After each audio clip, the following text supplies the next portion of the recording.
Friends, this is going to be a sensational video because not only am I sharing tips on how to look good with like angles and stuff, which a lot of us already know, what I do slightly differently is that I'm in front of the camera and behind the camera. And whether we like it or not, these days we have to be in control of both because we see a beautiful location and we might ask someone to take a photo of us, but we need to guide them in order to tell them how to make us look good. Unless you are hiring a professional photographer that should tell you how to look great in front of the camera, and if they don't, time to find a new photographer. So without further ado, let me share all of my tips with you to ensure that you slay in front of the camera and take charge of your online image. Let's go.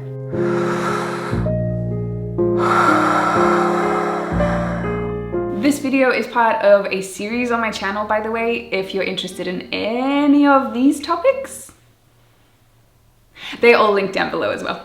Before getting into the video, I just want to say a huge Dankeschön, thank you so much, for Adobe Stock and Epidemic Sound for including me as part of their brand new campaign called Storytelling Smooth, which is all about myself and amazing other creators teaching you on how to utilize music properly to enhance your art, to enhance your storytelling, to enhance your creativity. Music is such an important part of your production of art, of videos, and these brands have made it so incredibly easy for us as creators to access a huge library of music with the click of a little finger. Whilst you are in Premiere Pro, you have access in the sound panel to endless songs. Everything right there, so you don't have to go from browser to browser to browser to browser finding the right music, and it helps to keep you as a creator in flow in editing because we know how important that is when we are in the creative process. So check out this series with a full packed information on how myself and a bunch of other amazing top creators giving away their knowledge on how to use music within storytelling. So links are down below. I use these brands for freaking years now, so thank you. Just really quickly, let's go through the basics. Number one, you gotta practice. You need to figure out what face angles look good on you, what body angles look good on you, and this takes time. Professional models, they've had lots of training. I have had lots of training. I know that my face looks good this way or this way. It doesn't really look that good here or here.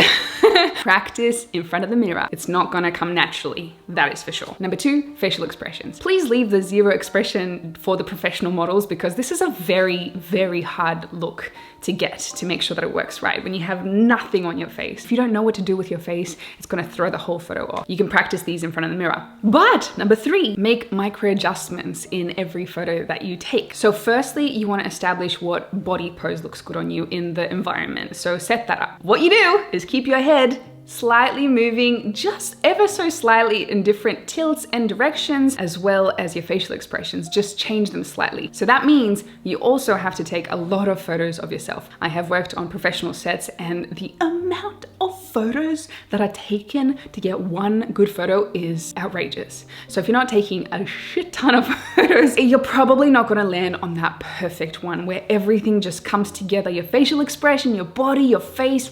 When I'm taking my advanced selfies, I take a lot of photos to ensure that I get the perfect one before I move on from the location. And when I'm connected to the camera via Bluetooth, I can actually see myself on the screen. So it's a lot easier for me to know if I'm getting the right angles. This is a lifesaver. Now, if you only have an iPhone and someone else is taking photos of you, ask them to take the photo on burst mode. This is a little gem of a lifesaver. When you get to your camera, all you gotta do is press the shutter button straight away, and it's gonna take all these bursts of photos and you can see the number climbing. And what's amazing is then you can go to select and choose which one of these photos is the right one for you. There's a whole ton that you'll be able to choose from.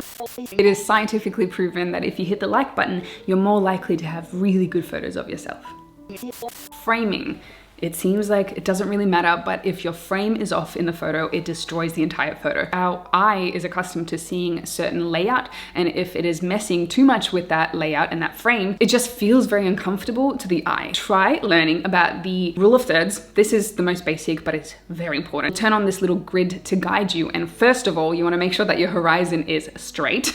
So there's a guide for that. Secondly, if you wanna be in the center of the frame, your eye line should be on the top line of that and not outside of it. If you don't don't want to be centered in the photo, slightly to the side. Then you can use one of the 2 side cross beams to put your eye in that place. The most important thing is don't put yourself so close to the edges that you are like squeezing yourself in to the frame, because that's when it gets uncomfortable. If you're so micro close to the edge of the frame, it just messes everything up. And then cutting off your limbs at the bend points. Don't cut them off because it looks very strange. If you are asking someone to take a photo of you on your phone, what you can do is just make sure that you set up the frame exactly where it is that you want it to be. That is a very fast proof way to ensure that someone doesn't cut off the background or the sky or your legs. Next up, lighting. If you want to elevate your work to be somewhat second to none, you have to master lighting. Now, as a beginner, I highly recommend just using the sunset or sunrise times to take your photos, because Mother Nature, she's great. And she gave us access to the most beautiful light to make us look the best. Midday harsh sun is really, really hard to work with. It accentuates things that you don't really want, and it puts really weird shadows on your face. For example, I have acne scars that in a certain light, the scars will actually catch the shadows, and that accentuates them. So I have to spin my face to ensure that I don't have that, or shoot at another time. However, I love shadows. I love the contrast of the light and the dark. For example, this photo. Without this shadow, it would just be a very standard butt picture. But this elevated it, this extra level to make it really something unique. And I encourage you to do the same. Don't just stick to the most basic pretty lighting, but try to experiment with nice lighting as well. And if you're shooting indoors and you don't have professional photography lights, find a window and stand as close as possible to the window. Next up, what you need to know is the perspective. And this is so freaking important. If you don't know this, it's gonna change your life. More or less, all you have to know as a beginner is that different lenses, different cameras that you use are going to change your face. So you wanna make sure that you're getting the best out of the cameras. So, for example, if you are using just the standard little puppy, I'm taking a photo on my phone, and if I take the camera too close to me, it is actually enlarging my features. So my nose, for example, the better thing to do is take the camera away from you and zoom in, because it compresses your features then. If you're taking headshots of yourself on a professional camera, same thing. You don't want to use a 16 to 35mm for portrait photography because it will make you look like poop. And what's also great is to zoom in a tiny little bit on your lens. I use a 24 to 70mm right here. It actually compresses my face features a little bit. Say that you want to look more bootylicious.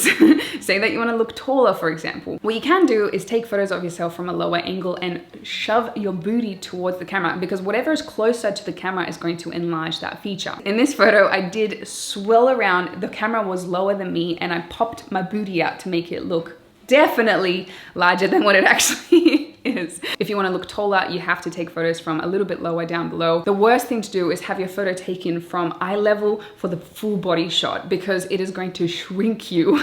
It is going to shrink your legs. It is not really that appealing. It goes without saying that you want to make sure that you're wearing clothes that accentuate your body shape. Also, dress up for the photo shoot a little bit, because plain t-shirt and jeans just looks a little bit boring. And this is a piece of art that you're creating. You are the central piece of the piece of art.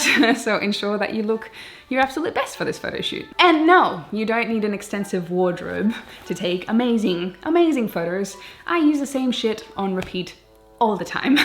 Next up, be further away from the camera. I would love it if you would storytell in your photos a little bit. All of the greatest photos I've ever seen have something else going on in the background. When I was scrolling through the advanced selfie hashtag, trying to get tips for this video, I noticed that so often it was just photos of people, which is good, but you kind of end up overlooking it a little bit. You want the photo of you to be striking, and that includes a beautiful background as well, to mix those two together, because otherwise it's just like, yeah, huh. And why not just step away a little bit, showcase the background a little bit, go to a beautiful location in nature, showcase a beautiful aspect of your home, and that is going to elevate your photo like a million times. The next one, if you're brand new, be aware of over editing your photos. I know that presets were on a rampage, and I think they're starting to ease off a little bit now. I noticed that a lot of beginners in photography, they're over edited to the maximum. I think it's coming back a little bit of a trend to make things look a bit more natural in editing, so don't over edit. The best way to see if you're over editing is go to a professional photographer's feed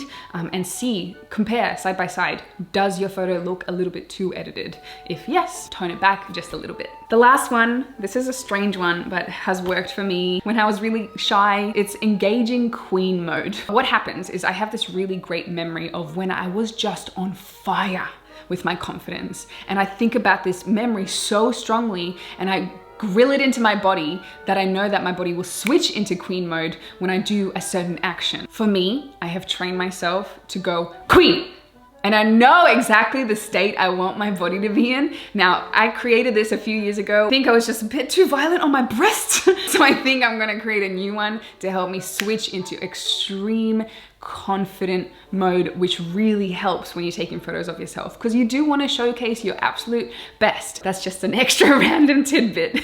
Please let me know what was the most eye-opening tip of all. I would love to know. Hit the like, of course, because you're guaranteed much better photos of you if you hit the like button. I will be releasing a video on how to look sexy in photos as well, if this is of interest to you, so make sure you subscribe as well. Here is my Instagram and Twitter if you'd like to see more. And until next time, ladies, gents, boys and girls, and everybody in between,